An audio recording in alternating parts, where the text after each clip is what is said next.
నమస్తే అన్న. నమస్తే. ఎక్కడన్నా? ఏం చేస్తుంటారు? బిజినెస్ అన్న. ఓకే, పార్లమెంట్ ఎన్నికలు రాబోతున్నాయి. మీ పార్లమెంట్ నుండి మల్కాజ్గిరి వస్తుంది ఎందుకు?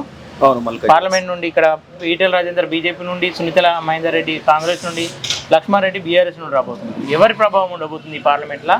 ప్రజలు ఎవరి వైపు ఉంటారు? బీఆర్ఎస్ అంటే అయిపోయింది, బీఆర్ఎస్ అయిపోయింది. ఏమున్నా కాంగ్రెస్ బీజేపీ పోటాపోటీ. అందులో బ్రహ్మాండంగా ఈటల రాజేందర్ భారీ మెజార్టీతో గెలుస్తారు. ఎందుకు?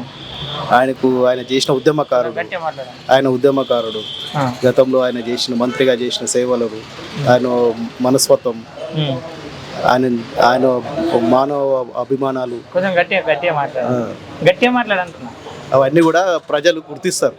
ఓకే, ఏ రకంగా అంటే ఆయన గతంలో ఎమ్మెల్యేగా ఓడిపోయింది కదా, ఇక్కడ గెలిచే అవకాశాలు ఉన్నాయంట? ఎమ్మెల్యేగా ఓడిపోయిందంటే బీఆర్ఎస్కు అవినీతి మీద ఓడిపోయింది తప్పితే ఆయన సింపతి మీద ఓడిపోయింది కాదు.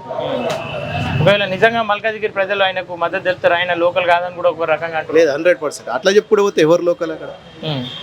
బీజేపీ అట్లా అనుకుంటే కాంగ్రెస్ కానీ కూడా లోకల్ కాదు.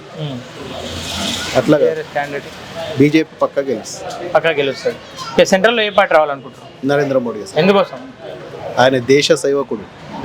ఏ రకంగా ఏం సేవ? ఆయన ఈ రోజు మనం ఇండియాలో ఇంత సేఫ్ గా ఉన్నామంటే నరేంద్ర మోడీ. ఓకే, అంటే ఒక 2 ఉదాహరణలు ఆయన ఎందుకు గెలవాలని? ఆయన సైనికుల గురించి కానీ, మనం చేసే అభివృద్ధి విషయంలో కానీ ఆయన ఎక్కడ కూడా మచ్చలేని మనిషి. ఎక్కడ కూడా అవినీతి లేదు. ఏదైనా దేశం గురించి ఆలోచిస్తాడు, పబ్లిక్ గురించి ఆలోచిస్తాడు. కాబట్టి అతను ఇక్కడ పార్లమెంట్ లో పక్కా ఎవరు గెలుస్తారంట? బీజేపీ గెలుస్తుంది. బీజేపీ పక్కా. Okay, thank you.